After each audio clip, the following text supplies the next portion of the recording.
We're going to be skipping 7.5. That's about something called sequences, but we haven't done any sequences this year. So we're going to move on to something called the nth root. The nth root. So how are the odd roots similar and different than quadratic roots? So what we've been dealing with so far, almost this entire chapter 6, was quadratic roots. If you remember, that's when you have a happy or sad face, right? These are called quadratics. They have x squareds in them. And we also already dealt with higher powers like x to the fourth, x to the sixth with even powers. We're going to compare that and how it compares to odd roots when you try to figure out, where it crosses. So we're going to be doing, x cubed, x to the fifth, and so on. We're going to compare the even and odds, basically. First, let's talk about the definition of a square root and then definition of cube root, which will lead us into the nth root. So the definition of square root. So what this means is, if you were to write this out in words, x is the square root of t if and only if you can say that x squared equals t. So you can figure that out. X would be the square root of t if only if x squared is equal to t.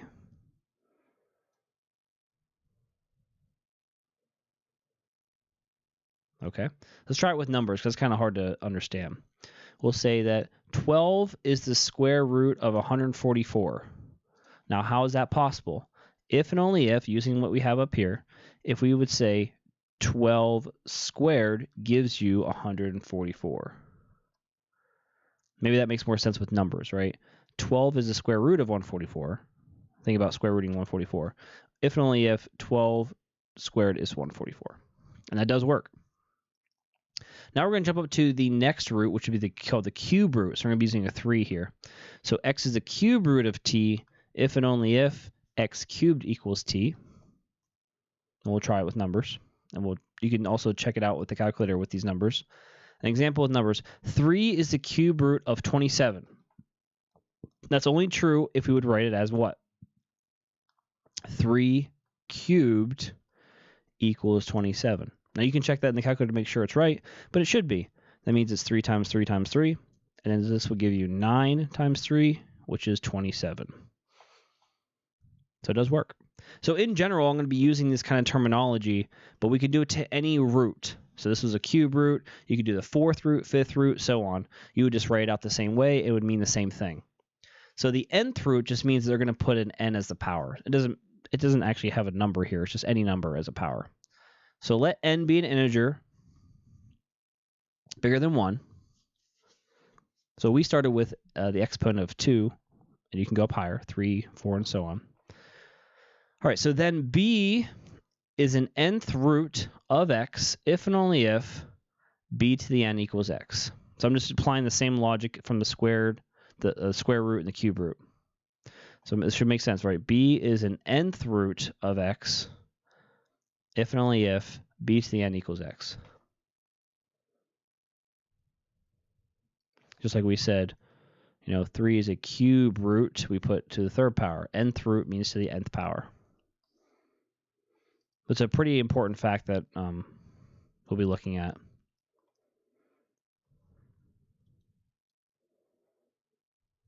So we're going to try doing some of this stuff with some graphing. So I'm going to use Desmos in this case to do some of this graphing. There's not any numbers on here, so we're going to have to just make basic numbers, and I'm not going to I'm mostly going to do a basic sketch. It won't be 100% accurate. For example, I want to approximate the real third root of -8. Right? So that means we're trying to figure out something to the third power equals -8. That's the question. So we're going to go down here. We're going to graph these two as functions. We're going to say that this something to the third power, we're going to say it's x to the third power. We're going to use that as one of ours. And we're also going to use the -8. That's going to go down here. So you have that and that going in there. And we're going to see where do they intersect each other. Where do the graphs intersect? So I'm going to graph both of these equations. You should already know what x cubed looks like. -8 is just going to draw a straight line, and we'll see where they intersect. I hope it shows it on Desmos. I don't know if it will. We have y equals x squared. Oh, no, x cubed. There it is. We already know what this shape looks like. And then I'm going to put another one in here. Y equals 8 negative 8. Alrighty. I'm going to zoom out so I can see negative 8. Oh, here it is. And then it should show us the intersection point right here.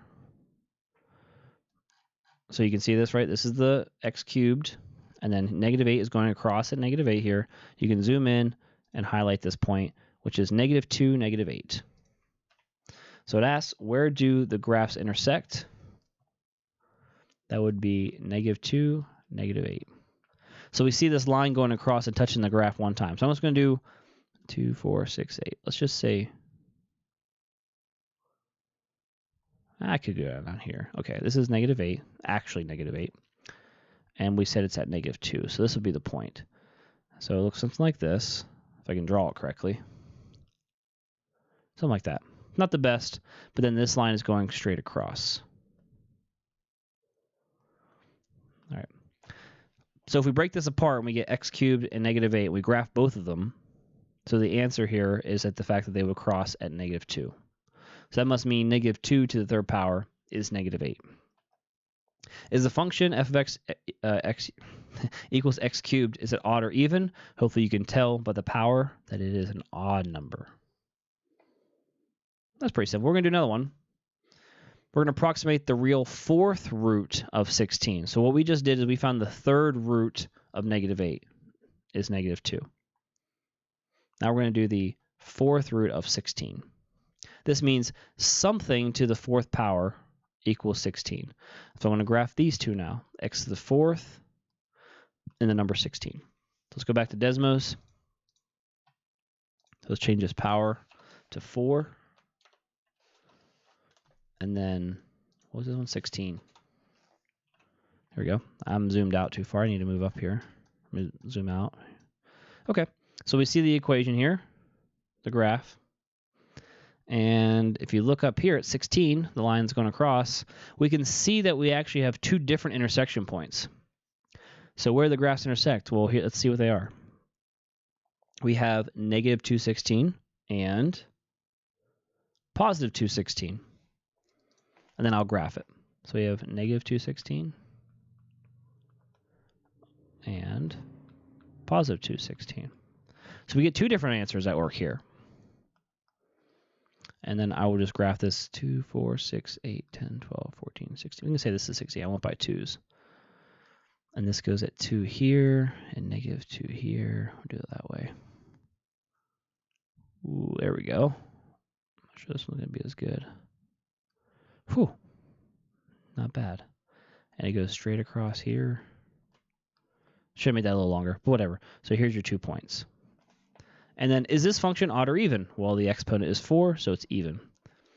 So I don't know if you noticed, but the last one we just did was an odd function, and we got one answer. Right? It only intersects one time. Whenever we do it with a parabola, in this particular case, we did it with a x to the fourth power and got a positive number here, we actually got two answers, negative 2 and 2. So there is like a little summary we're going to do based on whether you have an odd or even power. And then based on also like what number you're looking for. In this particular case, we were finding 16. If we were looking for something like negative 8, like in the last problem, if you go down to negative 8, notice that if you go across here, there would be no answers here. This is where you get into imaginary answers. So here's an example of what we just did. But they have different lines going across depending whether or not you're using a positive number or a negative number. So you can see how many times they cross. So let's fill out this little table here. Every positive real number has, so look at the positive numbers. These are positive. 1 here, 1 here. Depending on if you have an even power, so let's look at the even one over here. These are even powers, right? Every positive one's going to have 2 points of intersection. So we'll say 2. 2 real roots. But we already knew that. If you remember, we did discriminant. And if we got a positive number, we get 2 real roots. So it's the same idea. You get 2 real roots. If it's an odd power and you go across the top here, you're going to get 1 real root. All right, so every negative number we use, if we look at the even power, so we're going to go across this one, as we know, if we have a negative, with a power, we're not going to have any roots. So we have 0 real roots. This will actually give you imaginary roots. If you remember, it's imaginary. The odd power, however, if you go across a negative number in the odd power, that here does give you a root. 1 real root. Real root. It's ugly R, but you get the idea. The only thing we have not talked about is the number 0. So we talked about all positive numbers, all negative numbers. 0 has how many roots? So with even power, that's one we did not talk about. Look at 0, where it's at going across. It might look like it comes down and touches multiple times, but it really only touches at 0, 0. So at this point, we only have 1 real root, just like when we did discriminant, and we got the number 0, has 1 real root. And same thing with the odd power. If we go across at 0, it's going to touch at 0, 0 here, so 1 real root.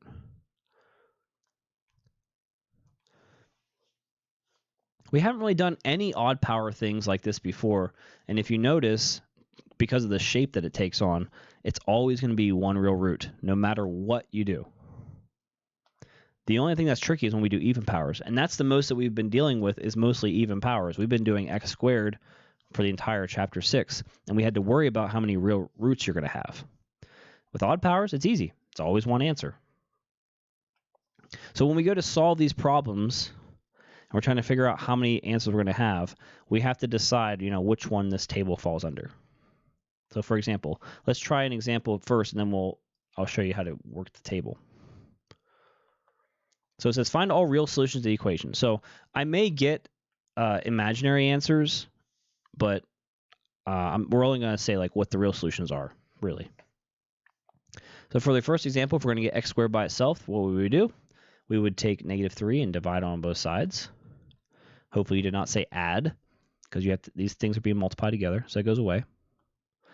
All right, and then you get x squared equals -9.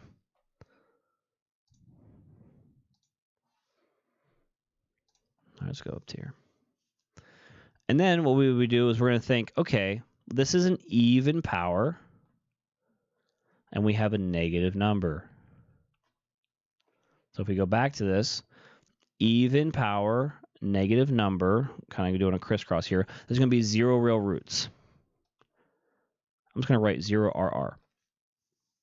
But we can probably think of maybe what would you get here if you had something squared gives you -9. Remember, that would be like square rooting both sides and getting imaginary numbers.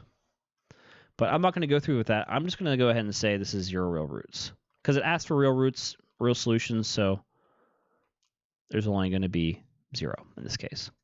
So I'll stop there. Because remember, there's nothing you can actually square to get -9. That gives you imaginary roots. All right, number 2. Now we're dealing with a different power here. Now we're dealing with 3. So let's solve this one. We're going to subtract 5 on both sides. And so this gives us 2x cubed equals 54. Divide this by 2. And what do you get there? It would be 27. Now we can look at this. We have an odd power, and we have a positive number. So let's go back to our little table here.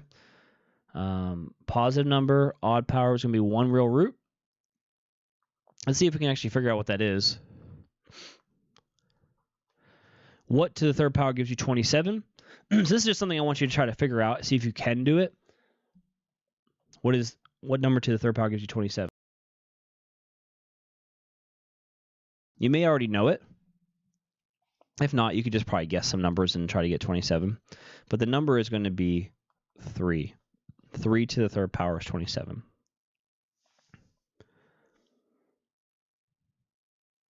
So the third root of 27 is 3. One answer. All right, number 3. Here we have an even power, so we're going to be looking at the table with even. So one of these 3. Okay, let's just finish this off by subtracting 2 on both sides. and we get 405 equals 5x to the fourth. Then we divide by 5. So 405 divided by 5, we get 81. Those go away. All right, so we have a positive number. We have an even power. How many roots? Positive even, there's going to be 2. So the question is, what number to the fourth power gives you 81? Again, you could test it in your calculator, but it actually happens to be 3 as well, I think. So that's saying 3 times 3 times 3 times 3 is 81. So because 3 to the fourth power gives you that, then, right, so 3 to the fourth is 81. So that's why it's 3. Now, because we have an even power and positive root or positive number here, it's going to give us 2 answers, a positive and a negative 3. 2 real roots.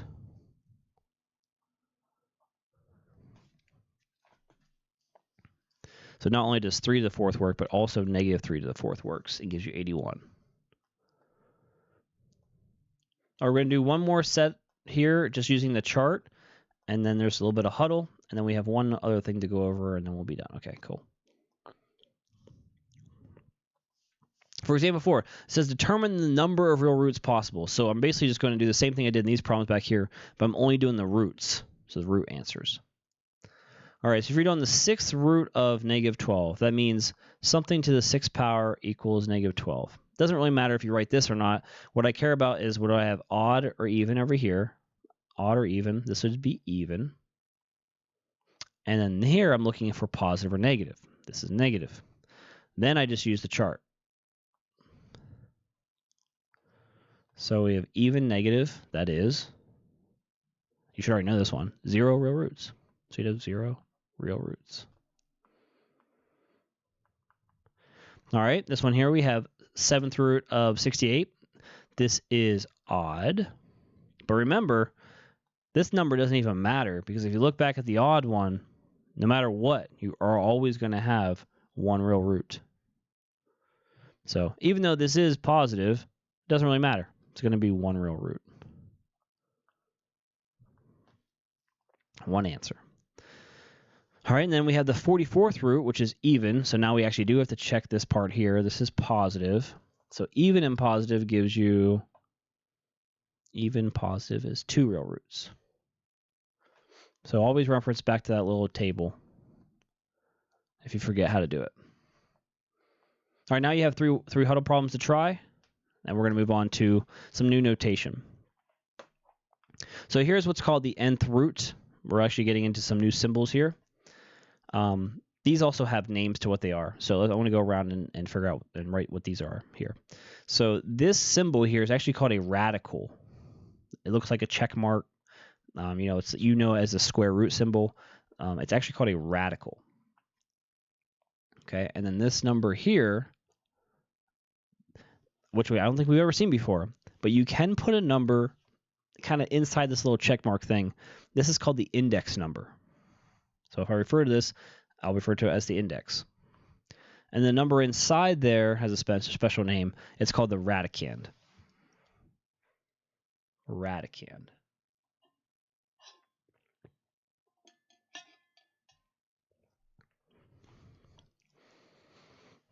So some examples. I'm just going to put some numbers in here. So you're very familiar with the square root of a number, like the square root of, we'll do 25. What they can really do, even though they don't write this, you could actually put in a 2 here.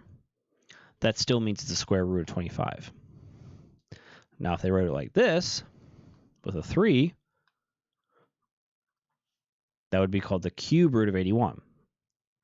You could also have the 5th root of 90, whatever. But these can all be done, and they all mean different things. Remember, this would mean what number to the 5th power gives you 90?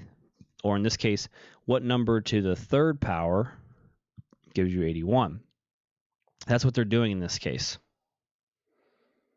So it's kind of a new notation, and I'm going to use this notation to solve these problems now. and you can do them in the calculator. I just can't show you how to do them on Desmos.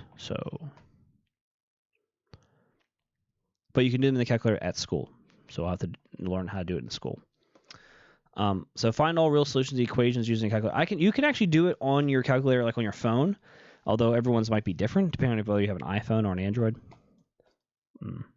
I may have to show that to you as well.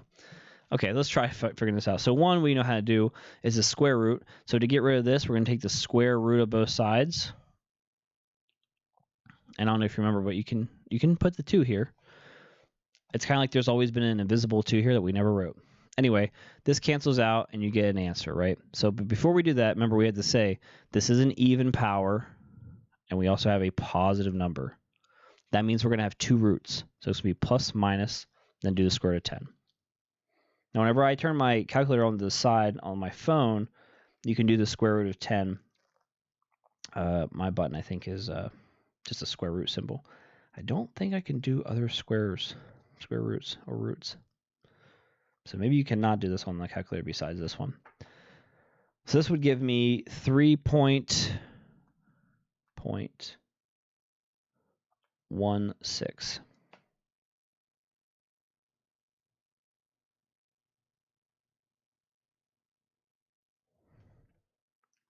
All right, the next one, we're going to be doing the cube root of 216.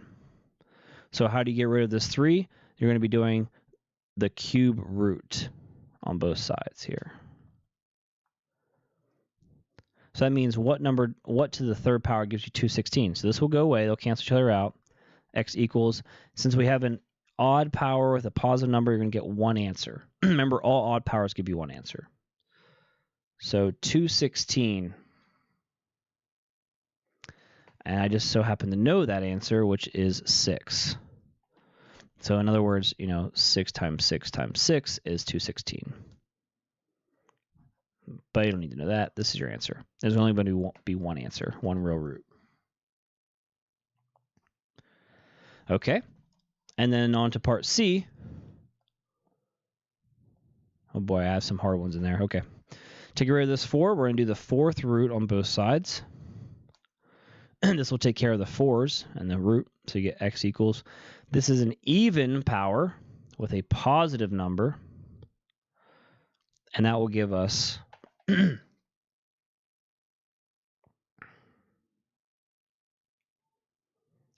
answers, plus or minus.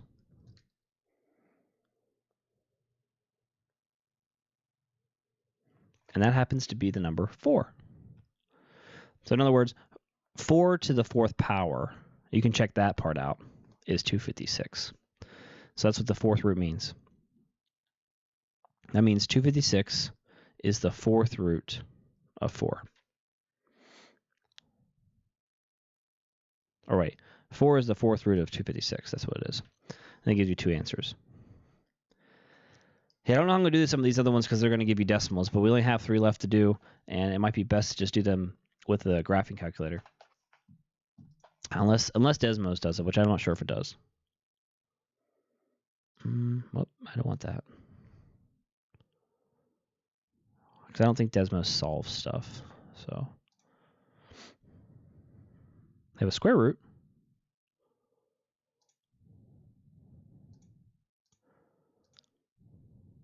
Maybe that. But I don't think it solves things for you, unfortunately. Okay, so I'm going to go ahead and just do these, and I may not be able to get the answers because my calculator doesn't do it on my phone either. I don't think.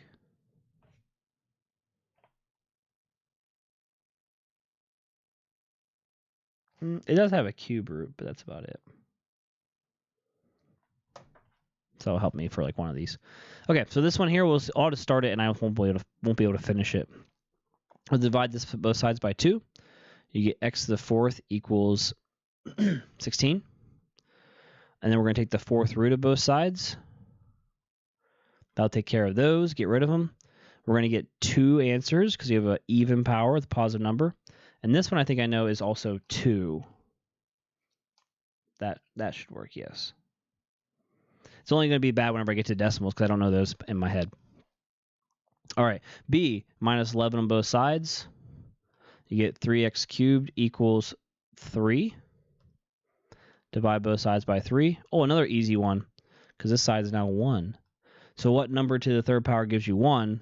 If we take the cube root of both sides, you get 1 answer too, because it's an odd power. 1 answer. The answer is 1. And you could double check. You could put 1 into this equation, right? 1 to the third is 1 times 1 times 1, 1. 1 times 3 is 3, plus 11 is 14. So you can check it yourself. And the last one to wrap this up, because I know I'm going a little long here, you would subtract 18 on both sides. So you get 4x to the 5th equals 128.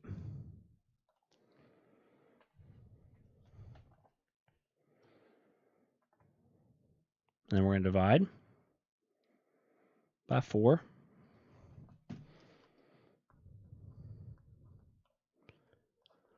So we get x to the 5th equals 32. Now we think of what number to the 5th power gives you 32. In other words, we're going to do the 5th root. So none of these actually come out to be decimals, so that's good. The 5th root of 32 is going to be the number 2. We have to ask ourselves, so we have an odd or even power? It's odd. All odd powers, if I go back pretty far here, all odd powers have one real root, one answer. The answer is 2, not plus or minus. There it is.